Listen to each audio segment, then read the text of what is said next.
Sosok Melati ini adalah sosok anak kecil yang dia ini tinggal di satu pohon besar.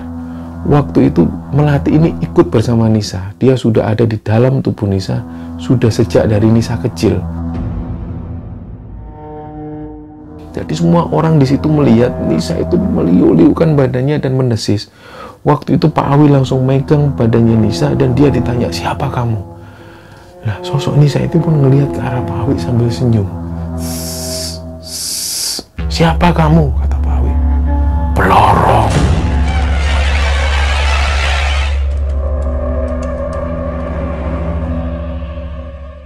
Bismillahirrahmanirrahim. Assalamualaikum warahmatullahi wabarakatuh. Sobat Kembara Sunyi dimanapun berada, pada kesempatan kali ini kami akan bercerita tentang sebuah cerita kiriman dari Sobat Kembara yang bernama Nisa. Sebelum kita masuk ke cerita, untuk teman-teman yang nonton tayangan ini dan belum subscribe, jangan lupa untuk subscribe lebih dulu agar kami lebih bersemangat lagi dalam membuat konten-konten terbaru di Kembara Sunyi.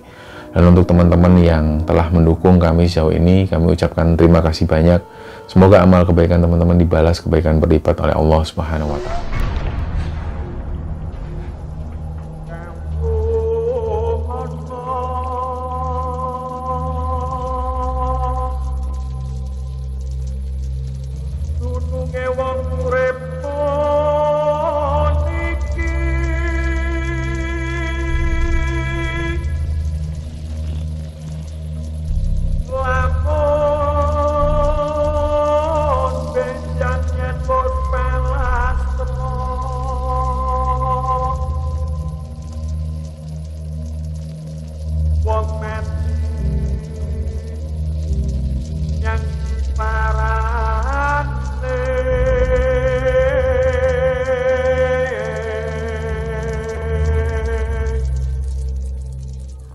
Sebelum memasuki ceritanya, kami ingin bercerita sedikit tentang beberapa hal.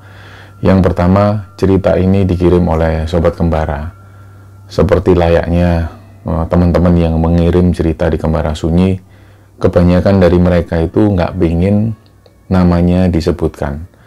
Dan beberapa lainnya nggak pingin tempat-tempatnya juga disebutkan. Nah, yang kedua, dalam cerita ini Nisa bercerita bahwa dia pernah mengalami satu hal yang dinamakan pelet. Dalam cerita itu Nisa berulang kali kesurupan dan ada sosok yang diklaim sebagai Nyi Roro Kidul. Nah, ketika kita bicara tentang Nyi Roro Kidul, ada pendapat dari teman-teman mungkin bahwa Nyi Roro Kidul berbeda dengan Kanjeng Ratu dan lain sebagainya. Dalam hal ini kami nggak mau masuk ke pusaran-pusaran itu, karena kami beranggapan siapapun itu, mau Nyi Roro Kidul atau Kanjeng Ratu yang kalian anggap atau beberapa orang menganggap bahwa itu pribadi yang berbeda, kami berlepas diri dari itu dan kami nggak mau masuk dalam lingkaran-lingkaran itu. Terserah mau ada Nyi Roro Kidul yang berkepribadian seperti ini atau Kanjeng Ratu kepribadiannya seperti ini, bagi kami itu bukan jadi satu masalah yang besar. Kalau ada beberapa indigo yang berpendapat seperti itu terserah mereka, itu hak mereka. Tapi bagi kami berpendapat bahwa mereka adalah kalangan jin dan kita adalah manusia. Jadi Allah menakdirkan kita sebagai manusia derajatnya lebih tinggi dari golongan jin. Meskipun pada golongan jin sendiri mereka punya level-level tingkatan. Ada yang sebagai panglima, ada yang sebagai raja, maupun juga sebagai ratu. Mungkin dalam hal itu Kanjeng Ratu atau Nyi Roro Kidul punya jabatan di level tertinggi. Nah, kami memaklumi hal itu, tapi apapun itu, setinggi apapun derajat jin, tetap derajatnya lebih rendah dari kita manusia. Dan itu adalah kewajiban kami menyampaikan kepada teman-teman semua, kami nggak mau masuk dalam lingkaran atau pusaran-pusaran itu. Jadi terserah ada yang berpendapat seperti ini, itu, dan lain sebagainya, kami anggap mereka adalah orang-orang yang punya pemikiran semacam itu, kami tetap menghormati, dan kami juga punya pendapat sendiri. Nah, jadi sudah kewajiban kita untuk saling mengingatkan, dan saling menghargai atau saling menghormati. Pendapat-pendapat semacam itu tidak kami salahkan. Nah, ketika kami berpendapat seperti ini, sudah kewajiban teman-teman untuk menghormati pendapat kita juga. Jadi, ini penting kami sampaikan karena pada akhirnya nanti kita akan terjerumus dalam pusaran-pusaran itu. Kita akan membahas tentang Nyi Roro Kidul itu sosok seperti ini, Kanjeng Ratu seperti ini, yang akhirnya menjadikan itu perdebatan dan akhirnya ada gesekan, dan kami menghindari hal-hal semacam itu. Jadi cerita tentang Nisa ini menarik karena bagaimanapun juga kisah ini pernah terjadi di tahun 2019 kemarin, di mana di dalam kisah ini Nisa bercerita bahwa dia mengalami sesuatu yang tidak pernah dia alami sebelumnya. Nah, cerita ini berawal ketika itu Nisa dalam kuliahnya sudah memasuki proses pembuatan skripsi. Nah, kebetulan Nisa ini punya satu hobi, yaitu menulis. Dia menulis di satu media online. Di dalam media menulis inilah dia kenal dengan satu orang. Kita sebut namanya Anas. Anas ini asalnya dari satu pulau di Indonesia yang letaknya sangat jauh dari rumah Nisa di kota B itu. Mereka kenal dan akhirnya mulai intens untuk ngobrol. Nah, Nisa ini karakter orangnya seorang yang kritis. Dia selalu penasaran dengan banyaknya ilmu pengetahuan. Sedangkan ketika Nisa ini kenal dengan Anas, Nisa merasa bahwa Anas itu bisa menampung semua pendapat-pendapat dari Nisa. Artinya ketika Nisa bertanya sesuatu, Anas ini selalu bisa mengimbangi, terutama dalam hal ilmu pengetahuan maupun dalam hal diskusi-diskusi ringan. Dari situ, Nisa ini mulai ada rasa dengan Anas. Begitupun sebaliknya. Akhirnya mereka ini sepakat untuk kenal lebih jauh, mereka lebih dekat. Dari situlah akhirnya mereka bersepakat untuk menjalin hubungan. Meskipun pada saat itu mereka menjalin hubungan jarak jauh. Jadi beralihlah dari media online itu beralih ke kontak WhatsApp. Mereka mulai aktif chat WhatsApp dan lain-lain. Nah, semakin kenal dengan Anas, Nisa merasa bahwa Anas ini pribadi yang posesif. Tapi dalam hal itu Nisa sendiri juga merasa nyaman. Nisa nggak keberatan dengan pribadi Anas yang posesif itu. Nah, karena Anas yang posesif, jadi setiap kali Nisa ini menghubungi Anas selalu bilang kalau Anas ingin hubungan mereka ini selalu intens setiap hari. Maka akhirnya mereka bersepakat mereka ini menjalin hubungan dengan cara telepon atau online setiap saat. Jadi kalau teman-teman tahu, Nisa ini selalu terhubung dengan Anas dalam telepon. Dan meskipun itu juga ketika dia di tempat kerja. Jadi misalnya ketika Nisa makan bareng teman-teman, ini telepon selalu terhubung dengan Anas. Jadi Anas mendengar semua percakapan Nisa dan teman-temannya. Mungkin bagi teman-teman yang lain merasa hal ini aneh, tapi kami pribadi meyakini kalau hal itu pernah kami lihat sendiri, karena ada beberapa teman kami yang melakukan itu juga. Jadi Nisa ini selalu terhubung dengan Anas dan itu hampir setiap hari. Ketika Nisa mau berangkat kerja, Anas itu selalu menghubungi Nisa. Dan mereka selalu tersambung secara online.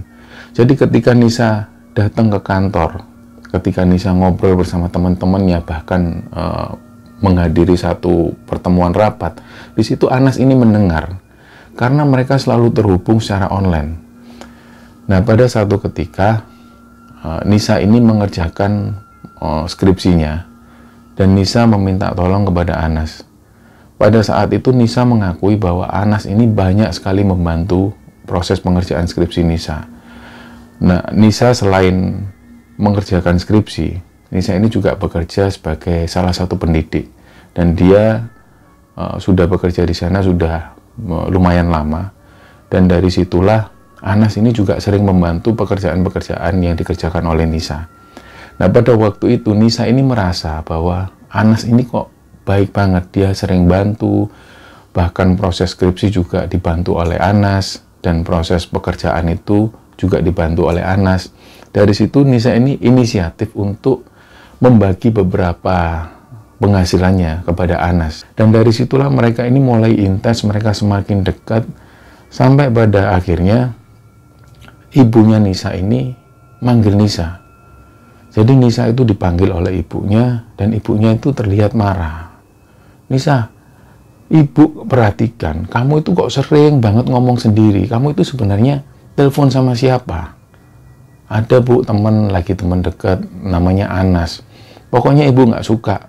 Kamu itu jelas dipelet sama yang namanya Anas itu. Ibu itu merhatikan kamu, hampir tiap hari kamu itu selalu terhubung sama telepon.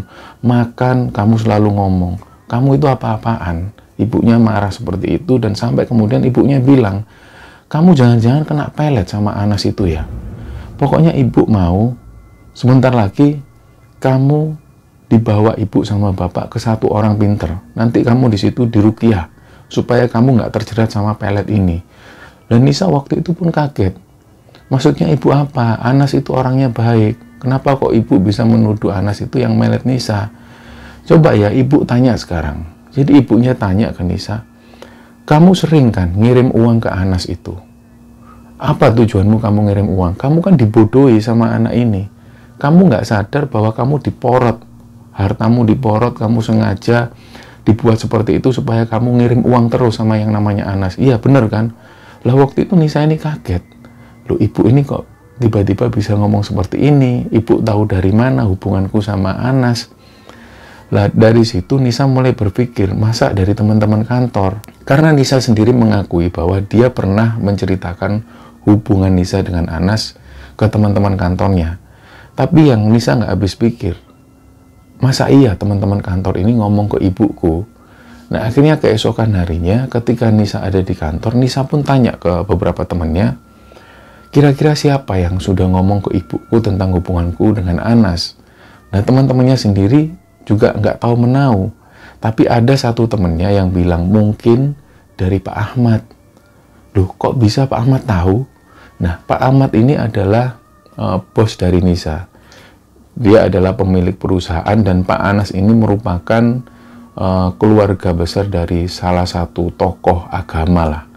Jadi ada salah satu tokoh agama terkemuka di tempat Nisa tinggal itu, dan Pak Ahmad ini adalah salah satu keluarganya.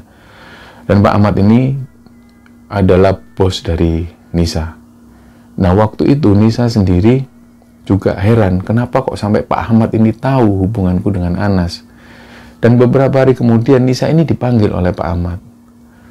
Dari situlah Pak Ahmad bilang, saya perhatikan kamu ini kok ketika kerja kok sering ngobrol di telepon meskipun itu pakai headset, padahal kamu ini posisi kerja. Dari situ bapak ini curiga, makanya bapak coba cari informasi ke teman-temanmu. Ternyata teman-temanmu bilang kalau kamu ini sedang menjalin hubungan sama laki-laki, dan laki-laki ini bahkan sering moroti kamu, sering minta uangmu, dan kamu sering ngirim uang pada laki-laki ini. Makanya dari situ bapak bilang ke orang tuamu bahwa kamu ini sudah dipelet sama anak ini. Lah Nisa waktu itu tetap nggak sadar. Nisa merasa, apa iya Anas ini melet aku? Karena yang namanya pelet ini juga dia nggak menyadari hal itu. Pada waktu itu Nisa pun sempat mengungkapkan sesuatu pada Pak Ahmad ini. Dia minta maaf bahwa dia tidak akan mengulangi lagi dia telepon selama kerja. Nah setelah percakapan Nisa dengan bosnya itu, Nisa pun kembali beraktivitas seperti biasa. Dan ketika Nisa pulang ke rumah, akhirnya Anas ini selalu tanya, itu tadi kenapa bosmu kok ngomong seperti itu? Karena mereka selalu terhubung, jadi Anas ini juga curiga. Tapi Nisa menjelaskan dengan pelan pada Anas, karena nggak mau Anas ini tersinggung. Dan malam harinya, Nisa itu bermimpi. Mimpi yang dialami Nisa ini terasa aneh. Waktu itu Nisa ada di satu tempat yang gelap sekali, dan Nisa itu ketemu dengan satu rambut. Ada satu rambut, satu helai. Begitu Nisa ini narik rambut itu, rambut ini tiba-tiba berubah jadi satu gumpalan rambut. Dan ketika rambut ini diambil, tiba-tiba jatuh ada paku-pakuan, dan semua paku ini sudah berkarat. Ketika diambil lagi, ada potongan-potongan silet, ada pecahan-pecahan kaca. Nisa pun kaget dan terbangun. Dan ketika dilihat, ternyata waktu itu jam 12 malam. Dan nggak lama kemudian Nisa pun melanjutkan tidur lagi, dan dalam tidurnya itu nggak seberapa lama Nisa ini bermimpi dia ada di gedung yang tinggi sekali, dan entah kenapa waktu itu Nisa ini loncat. Dia loncat dan ngerasa seperti jatuh, kemudian berat. Ketika dia ada di bawah, Nisa pun kebangun karena benar-benar merasakan dia seolah jatuh dari bangunan yang tinggi. Begitu Nisa bangun, dilihat jam 3 dini hari. Nah pagi harinya ketika Nisa ini mau berangkat kerja, Nisa merasa kalau semua badannya itu sakit. Jadi tulang belikat yang di bagian kiri itu dia merasakan sakit yang luar biasa, terutama di bagian belakang. Seperti sebelum-sebelumnya, ketika Nisa ini mengalami sesuatu, Nisa ini selalu cerita ke Anas. Hal apapun itu, meskipun Nisa mau berangkat ke rumah teman, mau berangkat kerja, mau apapun itu, Anas ini harus tahu. Dan mereka selalu terhubung. Jadi kejadian yang dialami Nisa, dia bermimpi ketemu ini, dan dia mimpi jatuh dari bangunan yang tinggi, semua diceritakan ke Anas. Apalagi ketika Nisa mengalami badan-badan yang sakit, dan bagian belakang itu yang seperti linu dan lain sebagainya, semua diceritakan ke Anas. Dan pada waktu itu Anas ini menanggapi hal itu seperti biasa. Nah, Nisa pun beraktivitas kembali ke kantor, dan malam itu, di malam Jumat, Kamis malam Jumat itu, orang tuanya Nisa ini ngajak Nisa menuju ke satu rumah orang pintar. Rencananya kedua orang tua Nisa ini mau meruqyah Nisa, karena kedua orang tuanya merasa bahwa Nisa ini sudah dipelet. Nisa ini sudah dipelet oleh orang yang bernama Anas itu. Makanya pada saat itu juga orang tua Nisa ini langsung mengajak Nisa menuju ke satu orang pintar untuk diruqyah. Ketika berangkat ke rumah orang tersebut, Nisa ini sempat bilang kok kedua orang tuanya, "Kenapa sih Bu kok bawa Nisa ke tempat ini? Kenapa kok Nisa harus diruqyah? Ya kamu ini kan tahu, kamu itu sudah dipelet sama Anas ini, kamu itu tidak sadar. Ketika nanti di sana kamu turutilah semua kata-kata dari orang tersebut." Nah, selama perjalanan itu, karena ibunya Nisa ini dengar tentang percakapan dari Nisa dan si Anas, jadi waktu itu Nisa ini nggak ngomong apapun. Jadi Nisa cuma chat WA ke Anas. Dia bilang kalau yang aku mau diajak ibu ke rumah satu orang pintar, aku mau diruqyah. Nah, waktu itu Anas ini jawab, "Coba kamu deskripsikan seperti apa tempatnya." Diceritakanlah memasuki tempat yang seperti ini, dan ketika sampai di rumah orang tersebut, Nisa pun cerita melalui WA kepada Anas. Anas pun terus menjawab, tapi Nisa ini nggak berani ngomong karena di samping Nisa itu ada ibu dan bapaknya. Ketika memasuki rumah itu, Nisa ini sudah mulai merasa nggak nyaman, karena awalnya Nisa merasa, masa ruqyah kok seperti ini tempatnya? Apalagi ketika bertemu dengan sosok bapak-bapak ini. Sosok bapak-bapak yang mau meruqyah ini, dia berdandan seperti layaknya seorang ustadz. Dia memperkenalkan dirinya bernama Pak Han, dan ada beberapa pasien yang ada di sana. Ketika masuk, Nisa sekali lagi bilang ke ibunya, "Bu, masa iya sih ruqyah kayak gini? Kok di ruangan Pak Han itu kok banyak sekali benda-benda pusaka? Ada golok, ada keris, dan ada lukisan-lukisan yang menyeramkan. Masa beliau ini tukang ruqyah?" Setahu Nisa, kalau tukang ruqyah itu nggak seperti ini. Jadi Nisa ini juga pengikut dari Ustadz Muhammad Faisar, seorang peruqyah dari daerah Jawa Tengah. Nisa itu kebetulan mengikuti acara-acara beliau di YouTube. Makanya Nisa berkeyakinan nggak mungkin seorang peruqyah seperti ini. Tapi ibunya sekali lagi meyakinkan pada Nisa, "Sudahlah nak, ikuti aja. Nanti kalau memang nggak cocok, kita nggak akan datang ke sini lagi." Nah, dari dorongan ibunya itu pun Nisa mulai sepakat. Dia mulai masuk ke ruangan, dan waktu itu Pak Han ini tanya, "Sudah bawa kain belum?" "Nggak ada Pak, kami nggak bawa kain." "Oh ya sudah, nanti biar pakai kain di sini." Nah, waktu itu Nisa ini mikir, kain buat apa? Kenapa kok suruh bawa kain? Waktu itu dia belum tahu, dia mau ngapain dia belum tahu. Nah, nggak lama setelah itu, Pak Han ini masuk ke dalam satu ruangan. Ternyata begitu keluar, di sana ini sudah ada Pak Ahmad. Dan waktu itu Nisa ini ngelihat Pak Ahmad itu masuk ke dalam ruangan Pak Han, dan nggak lama kemudian Pak Ahmad pun keluar bawa satu gelas air dan dibawa entah kemana. Dan nggak lama kemudian Pak Han ini datang. Dia tanya ke Nisa dan tanya ke semua orang, "Ini siapa yang sedang berhalangan atau siapa yang sedang mens? Bagi yang sedang mens harap keluar dulu." Nah, waktu itu Nisa ini bersyukur karena dirinya sedang mens. Karena Nisa itu berat sekali untuk mengikuti proses ruqyah itu. Dia nggak tahu kenapa, sepertinya Nisa itu nggak mau mengikuti proses-proses itu. Nisa pun keluar karena dia mens, dan nggak lama kemudian Nisa ini dipanggil oleh Pak Han. "Ayo Mbak Nisa, silakan ke belakang, sudah ada ibu di sana." Nisa pun menuju ke belakang, dan badannya ini ditutup satu kain dan dia dimandikan dengan air kembang. Waktu itu Nisa ini sudah mulai merasa nggak nyaman. Dari situ Nisa mulai merasa badannya sudah mulai merasa nggak nyaman, dan nggak lama kemudian Nisa pun keluar Begitu Nisa ini keluar menuju ke pekarangan rumah, Nisa itu melihat Pak Ahmad dan Pak Hane itu menyiramkan air. Nah, air inilah yang nantinya akan dilewati oleh Nisa. Jadi Pak Han itu menyuruh Nisa untuk berjalan di atas siraman-siraman air tadi. Pada saat itulah Nisa ini sudah mulai merasa aneh. Kok masak ruqyah kok kayak gini? Akhirnya Nisa pun mengungkapkan hal itu pada ibunya. Bu, masak kayak gini sih bu prosesnya? Setahu Nisa itu nggak kayak gini. Ya sudahlah, ibu sudah mulai juga nggak nyaman juga. Sudahlah, diikutin aja. Setelah ini kalau memang kamu nggak cocok, sudah nggak usah datang ke sini lagi. Nah, setelah proses semua itu, akhirnya Nisa pun kembali pulang ke rumah. Nah, karena sekali lagi bahwa Anas ini tahu semua tentang Nisa. Karena Nisa ini selalu bercerita sekecil apapun itu, Nisa cerita ke Anas. Nah, entah kenapa, keesokan harinya ketika Nisa ini bangun di pagi hari, Nisa itu merasa kayak dia ini lupa dengan Anas. Nisa ini sempat mengungkapkan di satu titik, tiba-tiba Nisa ini ingat dengan Anas.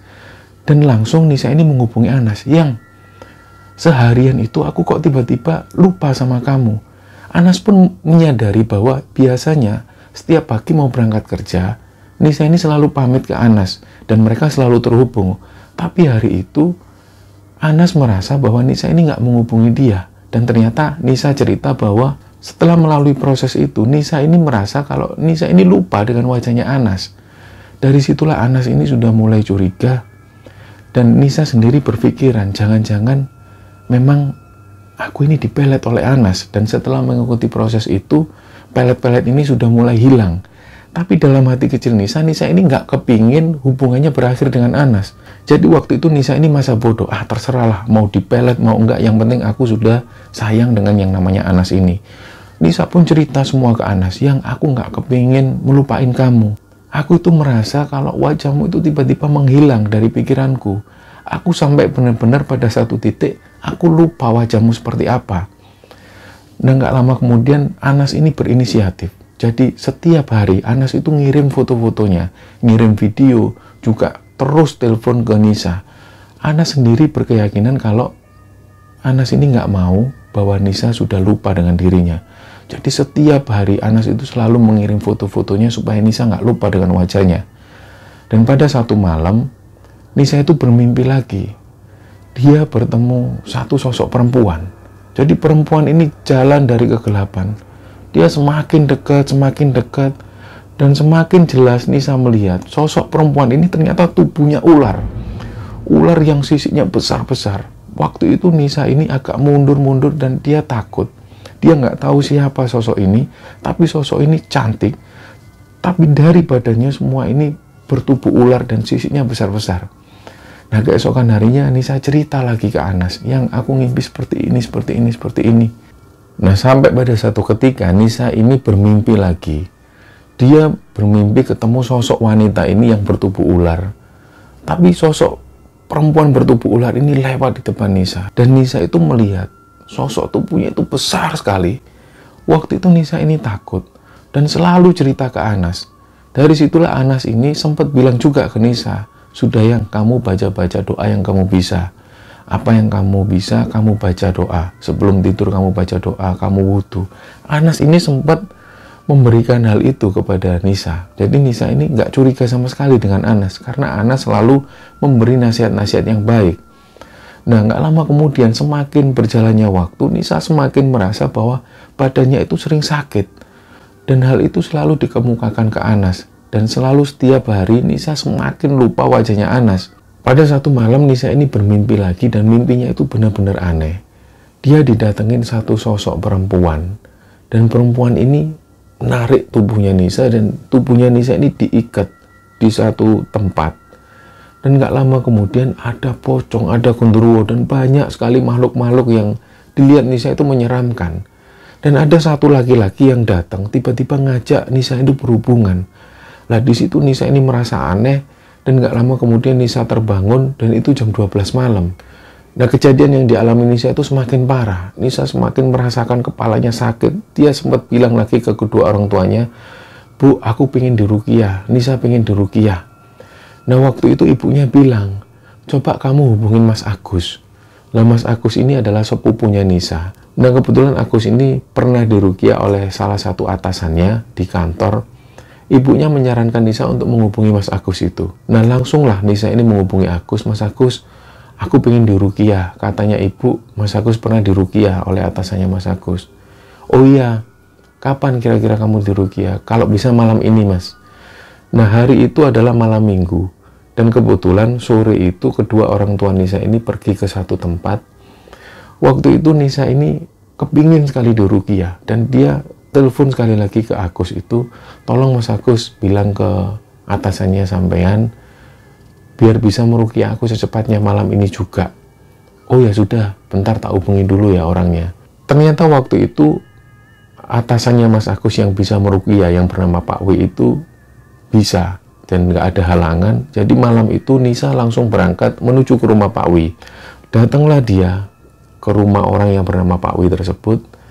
Waktu itu ketika Nisa pertama kali datang, Pak Wi ini langsung bilang ke Nisa, Mbak Nisa ini hebat ya. Biasanya orang yang ada jin di dalam tubuhnya, dia nggak akan mau berangkat untuk ruqyah. Tapi di sini Mbak Nisa ini memutuskan untuk berani berangkat ruqyah. Padahal biasanya pasien-pasien saya itu Mbak, dia itu nggak berani datang ke tempat ruqyah. Nah Mbak Nisa ini saya akui jempol. Jadi saya semakin yakin kalau saya bisa menyembuhkan Mbak Nisa atas izin Allah. Dari situlah mulai proses. Kita mulai ya Mbak Nisa. Nah waktu itu memang sebelumnya Nisa sudah disuruh untuk membawa satu tas kresek, bawa mukena dan bawa tisu. Dipersiapkan di situ dan dimulailah proses ruqyah itu. Jadi mulailah Pak Wi ini membacakan ayat-ayat ruqyah. Dari situ Nisa mulai merasakan ada interaksi dalam tubuhnya. Nah hal inilah yang diceritakan oleh Mas Agus dan lain-lain yang belakangan diketahui oleh Nisa. Jadi Nisa itu merasa tubuhnya bergejolak. Dan gak lama kemudian ada suara perempuan yang keluar dari tubuh Nisa. Nah waktu itu Pak Wi ini langsung tanya ke Nisa. Dan Nisa itu senyum. Dan terlihat sekali kalau itu bukan lagi Nisa. Pak Wi ini tanya, kamu siapa? Nisa pun jawab, saya Melati. Kamu tinggal di mana? Aku tinggal di pohon besar itu. Nah ternyata setelah tanya-tanya, sosok Melati ini adalah sosok anak kecil. Yang dia ini tinggal di satu pohon besar. Waktu itu Melati ini ikut bersama Nisa. Dia sudah ada di dalam tubuh Nisa, sudah sejak dari Nisa kecil. Jadi Nisa pernah bermain-main di satu pohon besar dan saat itulah sosok jin yang bernama Melati ini, dia ikut bersama Nisa. Jadi perlu diketahui bersama bahwa dalam tubuh manusia itu seringkali ada lebih dari satu jin yang masuk ke dalam tubuh kita. Jadi mereka bisa tinggal di jantung, mereka bisa tinggal di hati kita, dan cenderung tinggal di otak. Nah dari otak inilah mereka bisa mempengaruhi kita dan melakukan hal-hal yang di luar akal manusia. Sejak setelah itu, akhirnya Pak Wi ini melanjutkan ruqyahnya. Dia bilang ke sosok Melati ini, sudah kamu keluar ya, nggak boleh di sini. Nah sosok Melati ini bilang lagi, aku pengen di sini, soalnya Mbak Nisa ini baik. Enggak, sudah kamu keluar ya. Dan nggak lama kemudian sosok ini pun keluar. Nggak lama setelah itu Nisa ini tubuhnya itu meliuk-liuk seperti layaknya seekor ular. Dan pada saat itu semua menyaksikan kalau Nisa itu mendesis. Dan waktu itu Pak Awi ini sempat tanya, siapa kamu? Siapa? Tapi Nisa itu terus mendesis dan meliuk-liukkan tubuhnya. Dan gak lama setelah itu, Nisa ini diem. Jadi Pak Awi meyakini kalau sosok yang seperti ular tadi sudah keluar. Dan ada lagi sosok yang ada di diri Nisa. Pak Awi pun tanya, siapa kamu? Namaku Misha. Misha siapa? Aku ikut Nisa ini waktu Nisa mandi kembang di rumah Pak Han. Ya sudah kamu keluar. Enggak, aku mau jaga anak ini. Sudah, enggak usah kamu jaga. Dia dijaga sama Allah. Enggak, aku mau di sini. Aku suka sama anak ini. Kamu keluar. Daripada kamu saya bakar, kata Pak Awi seperti itu. Tidak lama kemudian sosok ini pun keluar. Dan enggak lama setelah itu Nisa ini mual-mual, dia muntah di situ. Dan Pak Awi bilang, ya terus muntah Mbak, enggak apa-apa, muntah. Mbak Nisa masih kuat. Masih Pak. Kita ruqyah lagi ya. Iya Pak. Akhirnya dimulailah proses ruqyah itu lagi, dibacakan ayat-ayat suci. Dan Nisa ini mulai meliuk-liukkan badannya seperti ular. Dan dengan mendesis. Jadi semua orang di situ melihat Nisa itu meliuk-liukkan badannya dan mendesis. Waktu itu Pak Awi langsung megang badannya Nisa dan dia ditanya, siapa kamu? Nah, sosok Nisa itu pun ngelihat ke arah Pak Awi sambil senyum. Siapa kamu? Kata Pak Awi. Pelorong. Nah, pada saat itulah Pak Awi langsung bilang, ya sudah, kamu keluar. Aku nggak mau keluar. Aku diperintahkan Nyai untuk tinggal di sini. Gak usah kamu nuruti nyaimu, kamu keluar. Enggak, aku mau di tubuh anak ini. Waktu itu Pak Awi ini semakin megang badannya Nisa. Dan tubuhnya Nisa itu meliuk-liuk seperti layaknya seekor ular. Dan sosok yang mengaku Nyi Blorong itu kemudian memandang ke arah Pak Awi. Dan Pak Awi tanya lagi, apa tujuanmu ada di tubuh anak ini? Apa tujuanmu? Dan sosok yang mengaku Nyi Blorong ini bilang, aku mau anak ini dekat dengan sosok laki-laki itu. Siapa? Laki-laki siapa? Ahmad.